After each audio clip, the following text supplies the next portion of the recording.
there, coffee lovers and internet explorers. Welcome back to SipCyber, the podcast where we hunt for great local spots and talk about the very human side of living online. Today, we're talking about a place called Raw Deal in Menominee, Wisconsin.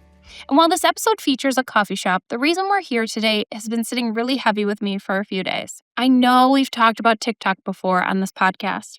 That part isn't new. What is new is a recent update to TikTok's U.S. terms and privacy policy. And this update has been weighing on me in a way that just feels different. I was in Menominee for a middle school basketball tournament, sitting in the bleachers, watching kids play their absolute hearts out. You know that age. They don't ache all the time, but also giving it everything they have, missing shots, shaking it off, not like Taylor Swift, cheering for each other anyway. And at the same time, I noticed something else. Some kids were sitting on the bench or on the bleachers, scrolling on their phones between plays. And that moment stuck with me, watching kids who are still learning how to win, how to lose, how to be a teammate, how to be resilient while quietly building a digital footprint they don't fully understand yet. On the way to the tournament, I stopped at Raw Deal for a smoothie and a latte because I have two hands, so 2 drinks. And you're going to want to stick around to the end because that name feels especially fitting today. But first, let's talk about what has actually changed. If you use TikTok, or if anyone in your household uses TikTok within the United States, and again, I'm not judging, you were recently asked to agree to new terms and a new privacy policy. Most people clicked yes and moved on. That's not laziness, that's reality. These agreements aren't written for regular humans like you and I. Here's what's different now. The updated policy makes it clear that TikTok can collect precise location data, depending on your device permissions. Not just what city you're in, but much more specific information about where they go and where they spend time. It also explicitly states that interactions with TikTok's AI features, which you might not even realize you're using, what you type, what you ask, what content you generate can be collected and stored. And now TikTok has broader permission to use that data for advertising outside of the app, not just while you're scrolling. And listen, I'm not saying people have to stop watching videos. If they want the same content with a little less existential dread, YouTube and Instagram are right there, waiting for us with our sensible shoes and our saved passwords. The content isn't the issue. The issue is the data trail behind it. At this point, I usually hear people say, well, they already have all this information anyway, why should I care? And that's a totally fair question. The issue isn't that the data exists. It's how much, how detailed, and how long it lasts. A single video doesn't matter. A single search doesn't matter. A single location ping doesn't matter.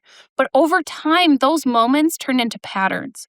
Patterns about when you're stressed. Patterns about what keeps your attention. Patterns about what influences your decisions.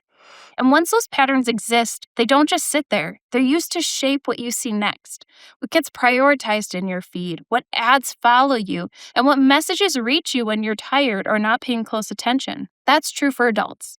And it's even more serious for kids, because for kids and teens, this data is being collected while they're still figuring out who they are, before identity is fully formed, before they understand consent, privacy, or long-term consequences. That data doesn't magically disappear when they grow up. It follows them. And another thing people don't realize is that the data often outlives the moment it was collected. Policies change. Companies change. Uses expand. What feels harmless today can be repurposed later in ways people never expected and never explicitly agreed to. So when people say they already have it, what they're really saying is, I don't feel like I have control. And that feeling makes sense. But caring about this isn't about panic. It's about awareness. It's about recognizing when something deserves a pause. Sitting in those bleachers, watching kids toggle between the game and their screens. This part hits me hard. These kids are growing up in a world where their digital lives are being shaped right alongside their real ones. And honestly, most adults are navigating the same systems with just as little visibility into how they really work. I want to be very, very clear. This isn't about banning apps overnight. It isn't about blaming parents or users or kids. It's about recognizing that the systems collecting data about all of us are sophisticated, persistent, and not designed with our best interests in mind. So here's your takeaway for today. If you have TikTok on your phone, again, not judging, or if your kids do, take a few minutes to review app permissions, especially location access. Be thoughtful about what you enter into AI tools or private messages, even when they feel private in the moment, and talk openly about this at home. Awareness matters. Cybersecurity isn't about control, it's about protection, trust, and helping people navigate systems that were never built for them. Now back to Raw Deal. Raw Deal is the kind of place that feels grounded and honest. No rush, no noise, a smoothie, a latte, and a few quiet moments before a loud gym and a long day. Sitting there, it felt like the right place to slow down and think through something that actually matters. If you're ever in Menominee, Raw Deal is worth stopping for.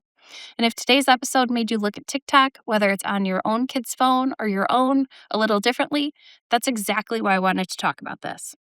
Thanks for spending this time with me today. We'll be back next week with a new spot and a new tip. I will do my best to not make it about TikTok. Until then, stay safe, stay human, and keep sipping.